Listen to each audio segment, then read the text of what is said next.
বাসর ঘরে এক হাত ঘোমটা দিয়ে বসে আছে রানী। এই মুহূর্তে রানীর চোখে হাজারো স্বপ্নের আনাগোনা। যে মানুষটাকে সে ছোটবেলা থেকে শুধু কল্পনাতেই ভালোবেসে আসছে, আজ সে মানুষটি ওর কল্পনা ছেড়ে বাস্তবে ধরা দিবে। রানী মনে মনে অনেক খুশি, সাথে সাথেও লজ্জাও লাগছে। মনে মনে ভাবছে, আচ্ছা, আমার সে ১ বছর বয়সের বরটা দেখতে কেমন হবে? সেও কি আমাকে নিয়ে এইভাবে কল্পনা করত? আমি তাকে না দেখে যতটা ভালোবাসি, সেও কি ততটাই ভালোবাসবে আমাকে? এই মুহূর্তে হাজারো প্রশ্ন এসে ভর করছে রানীর ছোট্ট হৃদয়ে। হঠাৎ দরজা খোলার শব্দ পেয়ে রানী একটু নড়েচড়ে বসলো। কেউ একজন আস্তে আস্তে বিছানার দিকে এগিয়ে আসছে। রানী এবার বিছানা থেকে নামলো। হঠাৎ কর্কশ কণ্ঠে বলে উঠল, ডোন্ট টাচ মি। আমি তোমাকে আমার বউ হিসেবে মানি না, আর তুমি আমাকে নিজের স্বামী মনে করে ভুল করো না। তোমার মতো একটা গ্রাম্য অশিক্ষিত মেয়েকে এই রাজ কোনোদিন বউ হিসেবে মানবে না। এসব আপনি কি বলছেন? আপনি জানতেন না আমাদের বিয়েটা সে ছোটবেলাতেই হয়েছে? তখন আমার বয়স ছিল মাত্র ১ বছর। আঙ্কেল, না, আমি জানতাম না। আর একটা কথা, তোমরা গ্রাম্য মেয়েরা নাকি খুব স্বামী ভক্ত হও, তাহলে তোমার ওই মুখ কখনো আমাকে দেখানোর চেষ্টা করবে না। তুমি এখন বিছানা থেকে নামো, আমি ঘুমাবো। রাজ একটা বালিশ রানীর গায়ে ছুঁড়ে মেরে বলে, ফ্লোরে শুয়ে পড়ো। রাজের মুখে কথাগুলো শুনে যেন মনে হচ্ছে ওর পুরো পৃথিবী দুমড়ে মুচড়ে আসছে। চোখে বর্গের ঘিরে হাজারো স্বপ্ন যেন এক নিমিষেই চুরমার হয়ে গেল। বাঁধ ভাঙা জোয়ার এসে পড়ছে রানীর দু চোখে। রানী মনে মনে ভাবছে, এখন তার কি হবে, কোথায় যাবে সে? এই দুনিয়াতে আপন বলতে তার আর কেউ নেই। এবার আসা যাক পরিচয় পর্বে। আমাদের গল্পের নায়িকা মোহসানা জান্নাত রাহনী। খুব ছোটবেলাতেই বাবা মা দুজনেই মারা যায়। এরপর দাদু আর দাদু ভাই রানীকে কোলে পিঠে মানুষ করে। রানী খুব মেধাবী ছাত্রী। এসএসসি এবং এইচএসসিতে গোল্ডেন A+ পেয়েছে। খুব ভালো ছাত্রী হওয়ার কারণে ভার্সিটিতে পড়ার ইচ্ছা আছে, তাই ঢাকাতে কোচিং করে ঢাকা ভার্সিটিতে অ্যাডমিশন নেওয়ার জন্য। গত মাসে 18 বছর পূর্ণ হয় রানীর। কয়েক মাস আগে রানীর দাদুও পরলোক গমন করে। দাদু ভাই রানীকে নিয়ে চিন্তায় পড়ে যায়, কারণ দাদু ভাই চায় তার ছোট ছেলের কাছে সৌদি আরবে চলে যাবে। কিন্তু রানীর জন্য তো একটা নিরাপদ স্থানের দরকার, যেখানে রানী সারা জীবন সুখে থাকবে। তাই দাদু ভাই রানীকে ডেকে আবার নতুন করে বিয়ে দিয়ে শ্বশুরবাড়ি পাঠিয়ে দিয়ে ঢাকার উদ্দেশ্যে রওনা হয়ে যায়। আগামীকাল তার ফ্লাইট। এবার দেখা যাক রাজ আর রানীর বিয়েটা ছোটবেলাতে কি করে হলো। রাজের বাবা আর রানীর বাবা দুজন বেস্ট ফ্রেন্ড ছিলেন। রাজ জন্ম হওয়ার পর রাজের বাবা রানীর বাবাকে বলে, বন্ধু, তুই তো এখনো বিয়ে করিসনি, কিন্তু দেখ আমার ছেলে পৃথিবীতে এসে গেছে। তাই ভাবছি তোর যখন মেয়ে হবে তখন তোর মেয়েকে আমার ছেলের বউ করে নিব। আচ্ছা ঠিক আছে বন্ধু, হবে। 6 বছর পর রানীর জন্ম হলো। এবার রাজের বাবা বলে, বন্ধু মেয়ে তো হলো, তা আমার ছেলের সাথে বিয়ে দিবি কবে? বন্ধু, আমার মেয়ে বড় হোক আর তোর ছেলেও। কিন্তু বিপত্তি ঘটলো। রানীর বয়স যখন 1 বছর, রানীর বাবা হঠাৎ স্ট্রোক করে মারা যায়। রানীর বাবা মারা যাওয়ার শোক রানীর মায়ের সহ্য হয়নি, তাই তিনিও স্ট্রোক করে বসে। রাজের বাবা তার কথা রাখতেই রাজের সাথে রানীর বিয়ে দিয়ে দিল। কিন্তু রাজের বাবা বিয়ের কথাটা রাজের থেকে গোপন রাখলো। রাজের বাবা বিয়ের কথা বলেনি, তার কারণ হলো ছেলের লেখাপড়ায় যাতে এর প্রভাব না পড়ে।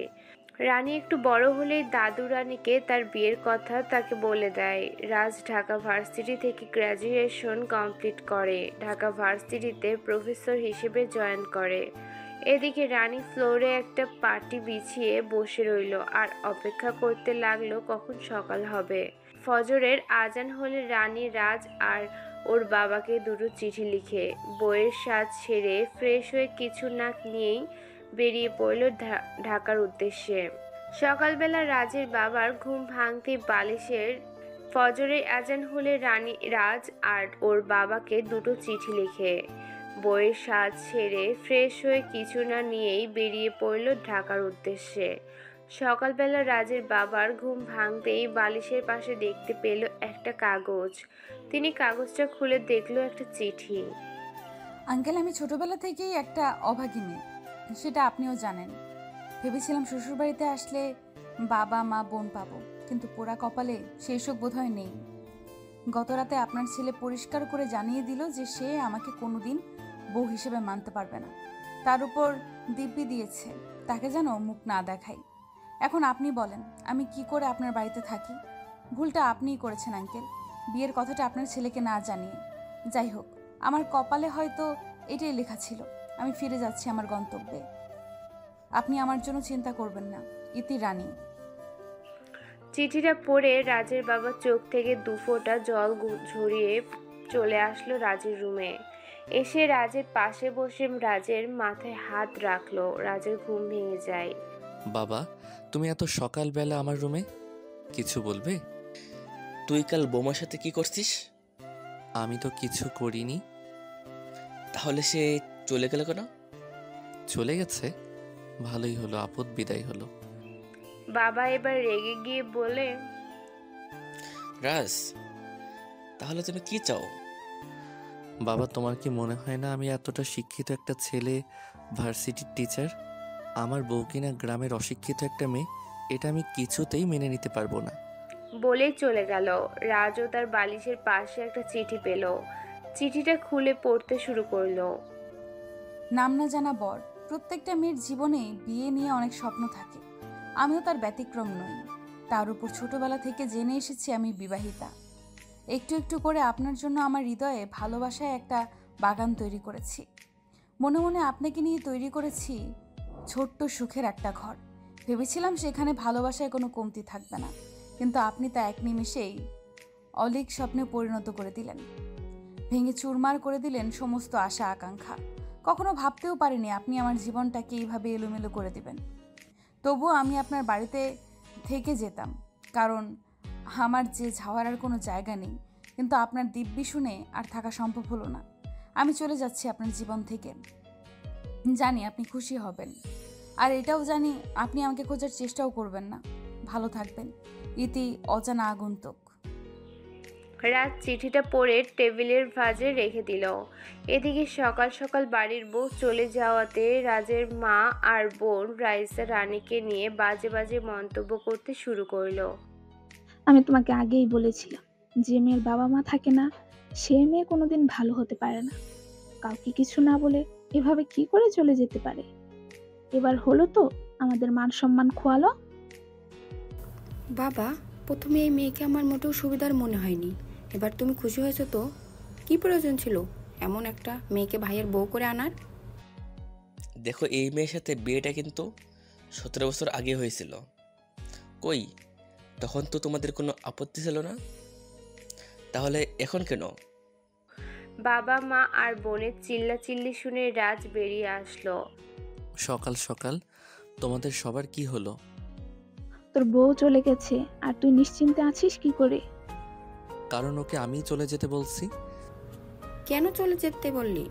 একটিবার বাবার সম্মানের কথা ভাবলি না? আমার পক্ষে এমন একটা গ্রাম্য খ্যাত মেয়েকে বউ হিসেবে মেনে নেওয়া সম্ভব না, তাই। তুই কি বলছিস? তা তোর ধারণা আছে? রাইসার বাবা রাইসাকে থামিয়ে দিয়ে বলেন, রাইসা, চুপ কর। আমি আর এ নিয়ে কোনো কথা শুনতে চাই না। ওর যেটা ভালো মনে হয়েছে সেটাই করছে। তবে আজ থেকে ওর কোনো ব্যাপারে আমাকে আর পাশে পাবে না। এদিকে রানী বিকেল নাগাদ ঢাকাতে এসে পৌঁছালো। রানীকে দেখে মিনা ভূত দেখার মতো চমকে উঠে। কি হলো, তোর না কাল বিয়ে হয়েছে, আজকে তুই এখানে কি করে? আগামী দিন ভার্সিটির অ্যাডমিশন টেস্ট, তাই চলে আসলাম। কেন, তোর কোনো সমস্যা? আরে আমার সমস্যা থাকবে কেন? তুই একা এসেছিস নাকি দুলাভাইকেও সঙ্গে করে নিয়ে এসেছিস? আর দুলা ভাই। রানী, দুলাভাই তোকে বাসাটাতে কি গিফট দিল? দিল দিব্যি। মানে? তার মুখ যাতে না দেখি সেই দিব্যি। আমি কিন্তু কিছুই বুঝতেছি না।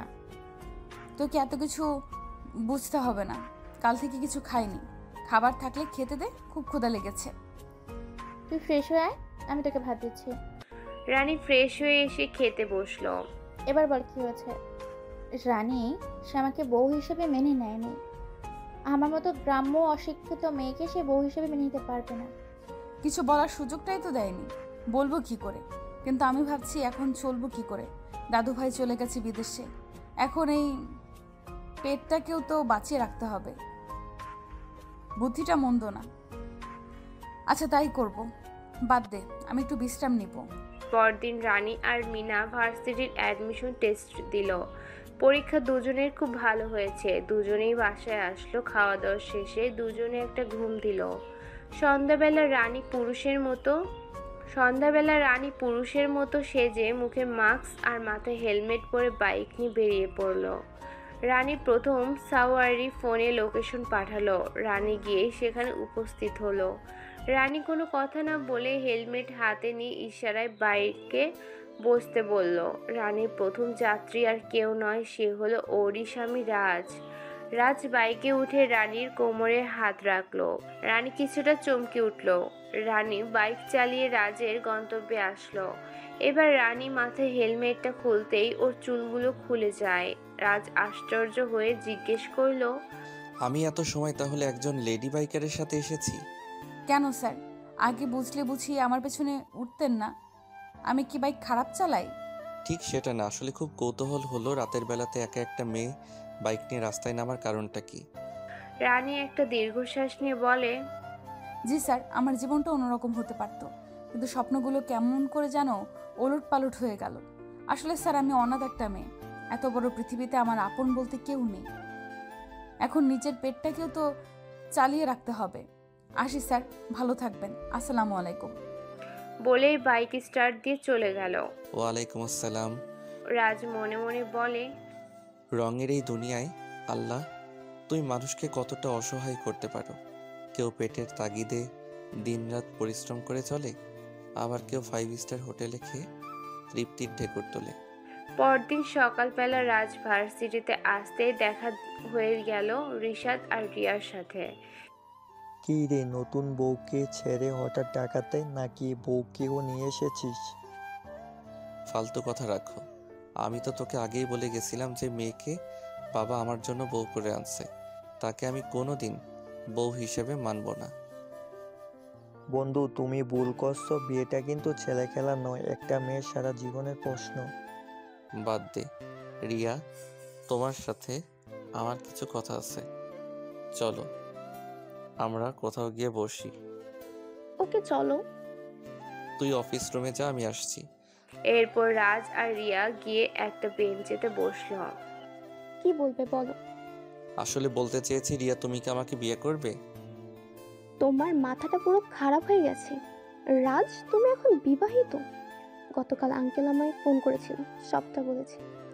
শোনো রাজ, আমিও যে তোমায় অপছন্দ করতাম এমনটা না, তবে আমাদের মাঝে কোনো সম্পর্ক হয়নি কোনোদিন। তার চেয়ে বড় কথা হলো যে মেয়েটা শিশুকাল থেকে জেনে এসেছে সে বিবাহিতা, তার হৃদয় জুড়ে তুমি কতটা বিরাজ করছো তাকে একবারও ভেবে দেখেছো? কিন্তু আমার হৃদয়ে তার জন্য যে কোনো জায়গা নেই। আমার বলা এখনো শেষ হয়নি রাজ, আমিও একটা মেয়ে। তুমি তোমার বউয়ের সাথে যে ব্যাপারটা করছো তার কোনো ক্ষমা হয় না। তাছাড়া রাজ, আমি আগামী সপ্তাহে লন্ডনে চলে যাচ্ছি পিএইচডি করার জন্য। এখন ভাবছি লন্ডনেই সেটেল হয়ে যাব, আর হয়তো দেশে ফেরা হবে না। তোমাকে বলছি, বউয়ের কাছে ফিরে যাও, তাকে তোমার মতো করে নাও। এখন আসি, ভালো থেকো। রিয়া প্লিজ চলে যেও না, আমার কথাটা তো শুনে যাও। রিয়ার পিছু ফিরে না তাকিয়ে চোখ মুছতে মুছতে চলে গেল। রাজের এবার খুব রাগ হচ্ছে আর মনে মনে রানীকে হাজারটা গালি দিতে লাগলো, কারণ আজ ওর জন্য রিয়া তার জীবন থেকে হারিয়ে গেল। রাজ রাগে কটমট করতে করতে নিজের বাসায় চলে আসে। এই মুহূর্তে রাজের মনে হচ্ছে তার পুরো পৃথিবীতে অন্ধকারের কালো ছায়া নেমে এসেছে। যে মেয়েটাকে বিগত 5 বছর যাবৎ ভালোবেসে এসেছে, সে এক নিমিষেই ওকে অ্যাভয়েড করে চলে গেল। তাহলে সত্যি কি ভালোবাসার কোনো মূল্য নেই? রাজ নিজেকে কিছুতেই কন্ট্রোল করতে পারছে না। সন্ধ্যা হলে রাজ উগার অ্যাপের মাধ্যমে রানীকে মেসেজ করে তার বাসার সামনে আসার জন্য। একটু পর রানী বাইক নিয়ে আসে। রানী আর আজকে দেখে বলে, স্যার আপনি? হ্যাঁ আমি। কেন, আমাকে বুঝি আশা করেননি? কি যে বলেন স্যার, আমরা হলাম বাইকার, যাত্রী কে হলো সেটা কোনো ম্যাটার করে না, কিন্তু আপনি কোথায় যাবেন সেই লোকেশন কিন্তু পাঠাননি। আপনি রাত কয়টা পর্যন্ত বাইক চালান? রাত 10টা। আজ আমি আপনার সাথে রাত 10টায় ঘুরবো। আপনার কোনো সমস্যা নেই তো? না স্যার, সমস্যা নেই। ওয়েট, আমি তাহলে মেসেজ করে জানিয়ে দিই আজ 10টা পর্যন্ত আমার যাত্রী আছে। ওকে।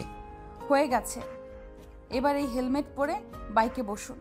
আপনার নামটাই তো জানা হলো না, কি নাম আপনার? আমার নাম রানী। আমি রাজ। একটা কথা বলবো? জি স্যার বলুন। বাইকটা কি আমি চালাতে পারি? সরি স্যার, আপনাকে আমার পেছনেই বসতে হবে, কারণ আমাদের বাইকারদের রাস্তার অভাব নেই। কেউ দেখে নিলে সমস্যা হতে পারে, হয়তো ভাববে আমি ভালো করে বাইক চালাতে পারি না, তাই যাত্রীরা বাইক চালাচ্ছে। তাহলে এই কাজটাও আমি হারিয়ে ফেলবো, আর কাজটা যদি একবার হারিয়ে ফেলি তাহলে স্যার আমার চলবে কি করে? আচ্ছা চলুন। রানী বাইক স্টার্ট দিল। স্যার আমাকে ধরে বসুন, যদি পড়ে যান। আচ্ছা, আপনি রাত 10টা পর্যন্ত বাইক চালিয়ে কত টাকা পান? ঠিক নেই স্যার। আমি আপনাকে 1500 টাকা দিলে হবে তো? এতগুলো লাগবে না, আপনি আমাকে 1000 টাকা দিলেই হবে। আপনি আইসক্রিম খান?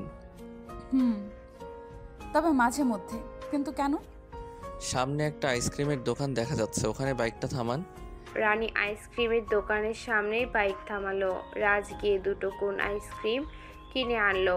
একটা রানীর সামনে ধরে বলে, এটা আপনার জন্য। কিন্তু স্যার এখন আমি আইসক্রিম খাবো না। কেন? রাতের বেলাতে প্রতিদিন বাইক চালাই, এখন যদি আইসক্রিম খাই তাহলে ঠান্ডা লেগে যেতে পারে, তাই খাবো না। আজ না হয় খেলেন। রাজের অনুরোধ রানী ফেলতে পারল না। রানী আইসক্রিমটা নিয়ে রাস্তার এক পাশে চলে গেল, যাতে করে ওর মুখটা কেউ দেখতে না পারে। আইসক্রিম খাওয়া শেষ হলে রানী আবার বাইক চালানো শুরু করলো। স্যার আপনি কি করেন সেটাই তো জানা হলো না। আমি ঢাকা ভার্সিটির টিচার। মাশাল্লাহ। রাত 10টা পর্যন্ত দুজন বাইকে করে ঘুরে বেড়ালো। রাজে গন্তব্যে নামিয়ে দিলে রাজ 1500 টাকা রানীকে দিলে রানী 500 টাকা ফেরত দেয়। রাখুন, আমি আপনাকে খুশি হয়ে দিলাম। সরি স্যার, আমি বেশি টাকা নিতে পারবো না। ওকে। আচ্ছা, আমি যদি আপনাকে প্রায় সময় ডাকি আসবেন তো? আসবো স্যার, আমি টাকা পেলেই তো হলো। তাহলে স্যার আসি। ওকে। রাজ প্রায় রাতেই রানীর বাইকে করে রাত 10টা পর্যন্ত ঘুরে বেড়ায়। ব্যাপারটা রানী মিনার সাথে শেয়ার করে। কেটে গেল কয়েকটা দিন। রানী আর মিনা দুজনেই ভার্সিটিতে চান্স পেয়ে ভর্তি হলো। কয়েকদিন পর ওদের ক্লাস শুরু হবে, তাই রানী আর মিনা শপিং করতে বের হয়েছে। মিনার একটা কুর্তি পছন্দ হলে দোকানদারকে বলে প্যাক করে দিতে। ঠিক তখনই একটা ছেলে এসে কুর্তিটাকে ধরতে গেলে মিনার হাত স্পর্শ হয়। মিনা কুর্তিটা ছেড়ে দিয়ে চোখ রাঙিয়ে ছেলেটার দিকে তাকিয়ে বলে, এই যে মিস্টার। রিশাদ। যাই হোক, আপনার কুর্তিটা দেখার ইচ্ছে হয়েছে, তো আমাকে বলবেন যে আপনি কুর্তিটা দেখতে চাই। তা না করে আমার হাত স্পর্শ করলেন কেন? তাতে কি হয়েছে, আপনার হাতটা পচে গেল? একদম ফালতু কথা বলবেন না। আপনি একটা নন মাহারাম পুরুষ মানুষ, আমার হাত কেন স্পর্শ করবেন? সরি না বলে তর্ক করা শুরু করে দিলেন। পাশ থেকে রানী আস্তে করে বলে, মিনা কি করছিস? ঝগড়া কেন করছিস? সরি বল আর এখান থেকে চল। ওদিকে রাজ ও রিশাদকে আসতে বলছে। মেয়ের মতো ঝগড়া করছিস কেন? ওটা রাখ আর এখান থেকে চল। দোকানদার ভাই, এই কুর্তিটা আমাকে প্যাক করে দিন। সরি স্যার, এই কুর্তিটা ম্যাম আগে প্যাক করতে বলেছে, আপনি অন্য কিছু দেখুন। সরি মিস্টার রিশাদ ভাইয়া, আপনি কুর্তিটা ওনাকে দিয়ে দিন। আপনি আমাকে এই কালারের আরেকটা দিন। এই কুর্তি একটাই আছে, আমার স্টক খালি ম্যাম। ওকে, সমস্যা নেই, অনেকেই দিয়ে দিন। রানী চল। আশ্চর্য, এটা আমার কেমন মেয়ে, নিজের পছন্দের জিনিস এভাবে ছেড়ে দিয়ে চলে গেল। অন্য কোনো মেয়ে হলে যে করেই হোক অন্য কোনো মেয়ে হলে যে করেই হোক এই কুর্তিটা নিয়ে যেত। আপনার এমনটা মনে হলো কেন? কারণ স্যার, সচরাচর যা হয় আমি তাই বলছি। শুনেছি পর্দা করা মেয়ে ভদ্র হয়, হয়তো তাই হবে।